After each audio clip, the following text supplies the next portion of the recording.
All right, so you know why you're here, right? You're tuning into the deep dive because you're like us. You want to get to grips with interesting ideas, understand what matters, and connect those dots without getting totally lost. You want that aha moment, that feeling of truly understanding something new. That's what we're all about. Absolutely. And today, we're taking a close look at something I know a lot of people find really intriguing. The concept of chakras and this whole idea that if we can align these energy centers within ourselves, it might actually be a key to sort of unlocking our aspirations and bringing those things into being. Totally. And we've got some fascinating stuff to dig into today. We've been diving deep into this material that describes each of these 7 chakras, what their roles are thought to be, and some really compelling stories, too, from individuals who believe they've actually experienced some positive shifts by working with them. Yeah, I was drawn to those stories myself. What also caught my eye was that the source mentions scientific insights related to these practices. Yeah, that adds another layer to the discussion for sure. Right. It's not just like fluffy esoteric stuff. There might actually be something measurable going on. Exactly. So it'll be interesting to see what they had to say about that. So, okay, our goal in this deep dive is to kind of unpack all of this, how this framework of balancing energy could, according to our sources, help you actually translate what you want in life into tangible results. Yeah, exactly. It's about that potential link, right, between our internal energetic landscape and our external reality.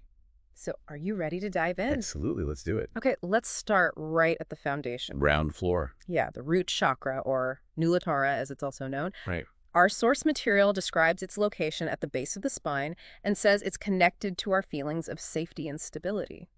We even have an example of a woman named Sarah who was facing some serious financial instability. Right.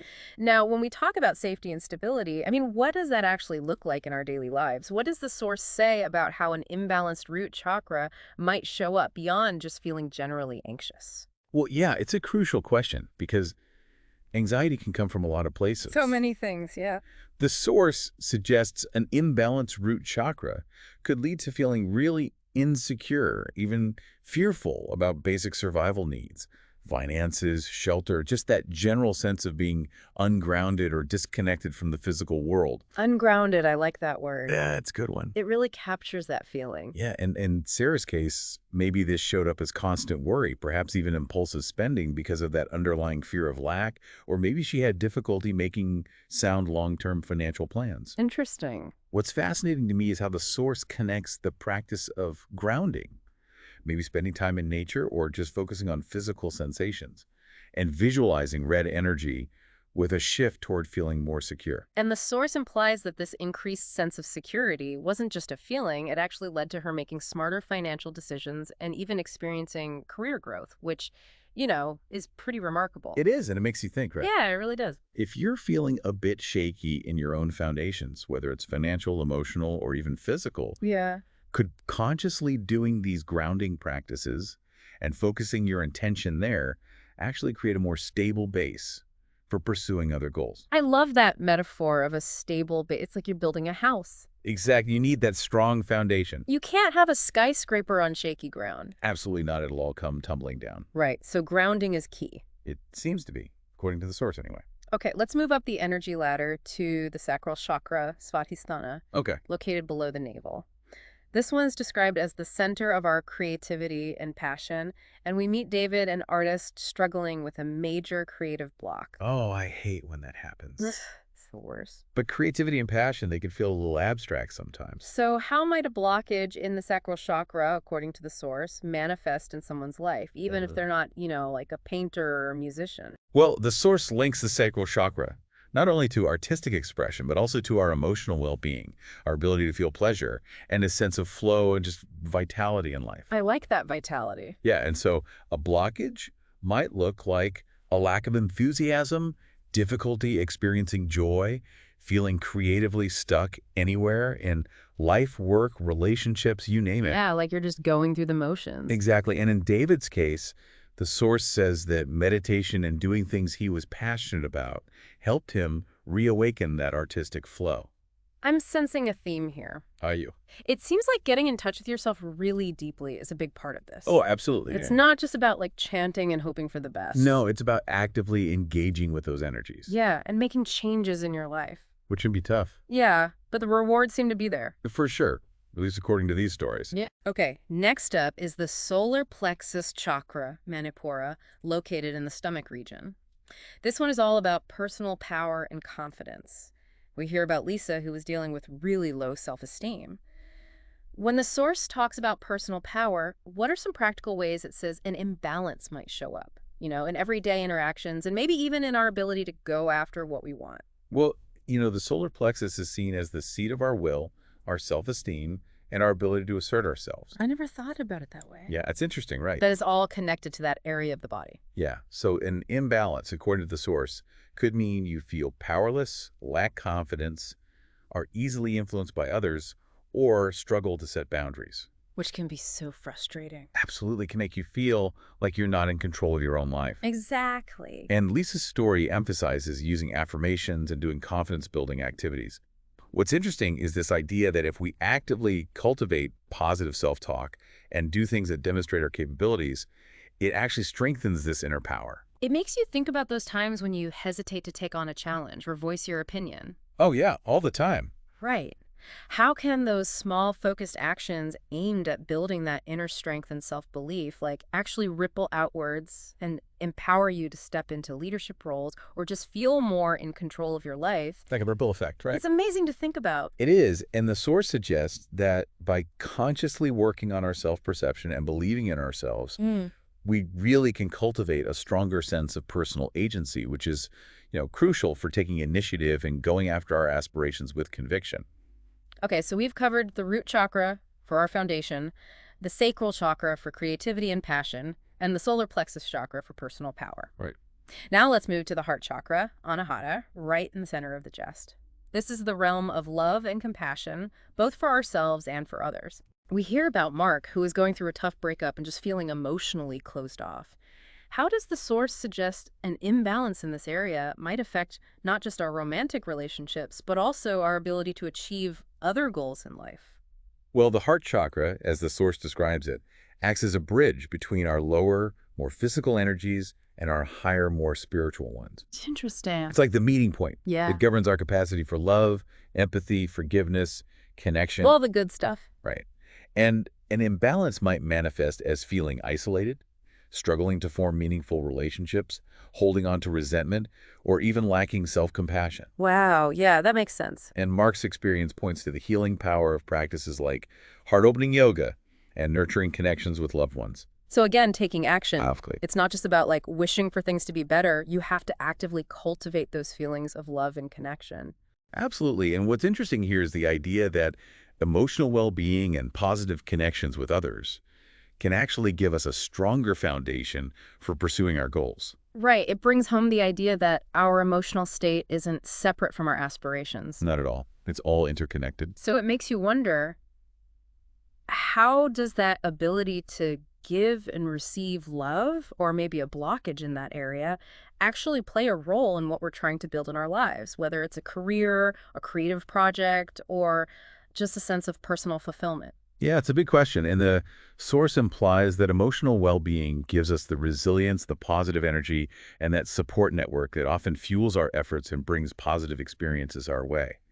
When we feel connected and loved, we can approach challenges with greater strength and optimism. That makes sense. Right. Like having a cheerleading squad. All right, moving upwards to the throat chakra, Vishuddha, located at the throat. This one governs communication and self-expression. We've got Emma, who had a huge fear of public speaking. In what ways does the source suggest that an imbalance in this chakra might affect our professional or personal lives? Beyond just that fear of speaking in front of a crowd. Well, the throat chakra is all about expressing your truth, communicating effectively, and being heard. Being heard is so important.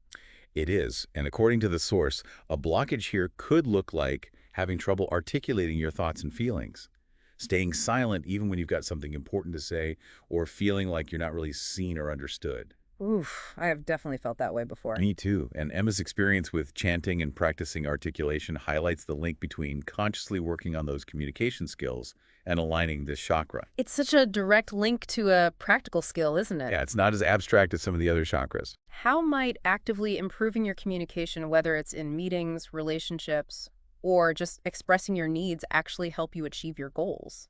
Well, the source suggests that clear and authentic communication is often the key to collaboration, negotiations, strong relationships, and just getting your ideas across effectively. Mm.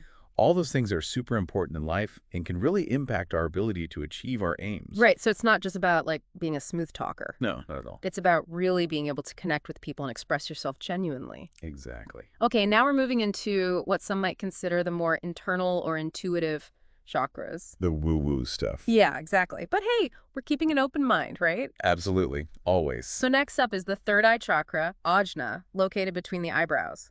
This one is said to be the center of intuition and insight. Okay. We hear about Alex, who was feeling lost and just seeking some direction in life. How does the source describe the role of intuition, and what kind of practices might it suggest for actually cultivating that inner guidance? Well, the third eye is associated with our inner wisdom, our ability to see beyond the physical and access this intuitive knowledge. The source suggests an imbalance could lead to a lack of clarity, trouble making decisions, or a feeling of being disconnected from that inner voice. It's like you've lost your compass. Exactly. And Alex's story emphasizes mindfulness and visualization as key practices. Those are popular ones. Right.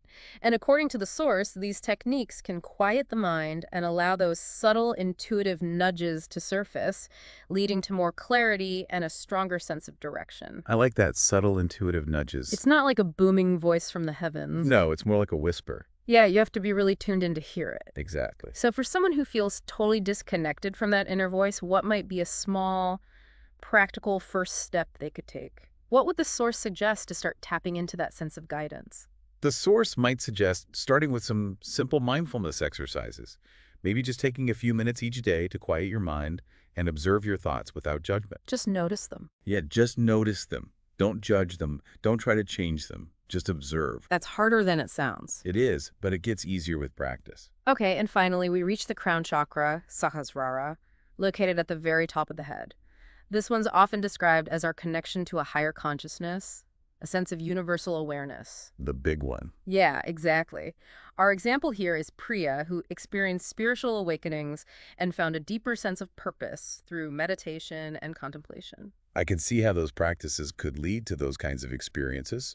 So how does the source connect this sense of purpose or connection to something larger than ourselves with the whole process of manifestation in our lives? Well, the source suggests that the crown chakra represents our connection to something beyond ourselves, a sense of unity and understanding. It's a pretty profound concept. It is. And while it's a bit abstract, a sense of purpose, like what Priya experienced, can be a powerful motivator and a framework for understanding the meaning and direction of our aspirations. So it's not just about getting what we want, it's about aligning those desires with something bigger. Exactly. It's about finding that deeper meaning. And that can fuel our commitment and resilience in pursuing those goals. Right, because it's not just about us anymore. It's about something larger. Okay, so how might having that sense of purpose, that feeling of being connected to something bigger, actually influence how you approach your goals and the energy you bring to making them a reality? The source implies that a strong sense of purpose can give our actions more meaning and intention. It's like we're aligning our efforts with something deeper, which can lead to more fulfillment and increase our overall drive. It's like you're tapping into a limitless source of energy. Exactly. Okay, and it's worth noting that our source material specifically mentions that scientific studies suggest that practices aimed at balancing these chakras, such as meditation and yoga, can positively influence our mental and physical well-being. Yeah, that was really interesting to me. Right, it's like bridging the gap between ancient wisdom and modern science. Absolutely.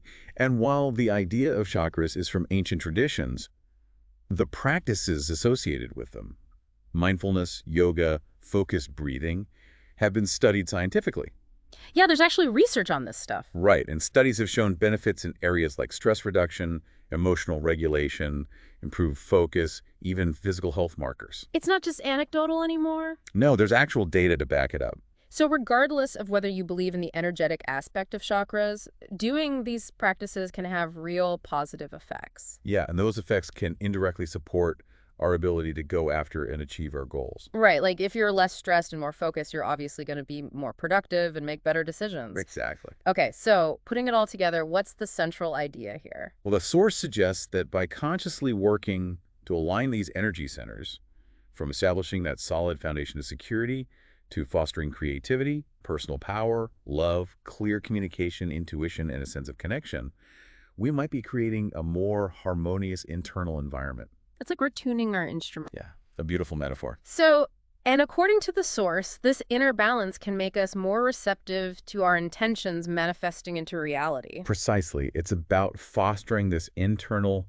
coherence that might then be mirrored in our external experiences. So, to bring this full circle back to you, the listener, You listening out there? our deep dive has explored the idea, as presented in our source material, that harmonizing your chakras could be a path toward manifesting your intentions and achieving real transformation in your life. It really encourages a personal journey of exploration. Yeah, it's not a one-size-fits-all kind of thing. Not at all. So as we've gone through each chakra and those different examples, which of those stories really resonated with you? You know, in the context of your own goals or maybe the challenges you're currently facing? Yeah. What stood out to you? And that leads us to our final thought for you to consider. Take this with you. Based on those personal experiences and the hint of scientific backing, we talked about what's one small step you could take to explore your own internal energy and your intentions a little more deeply. There doesn't have to be anything major. Right. Maybe it's just taking a few quiet moments to reflect on how you feel in each of these areas. Yeah, just check in with yourself. Or maybe look into a short guided meditation focused on one of those chakras that really stood out to you. There are tons of resources available online. It's just a little seed of an idea to get you thinking about your own inner landscape and its connection to what you want to create in your life. It's an invitation to explore a potential pathway for growth and understanding. And every bit of self-awareness you gain can be so valuable. Absolutely. So keep diving deep. And we'll see you next time. All right, thanks for listening.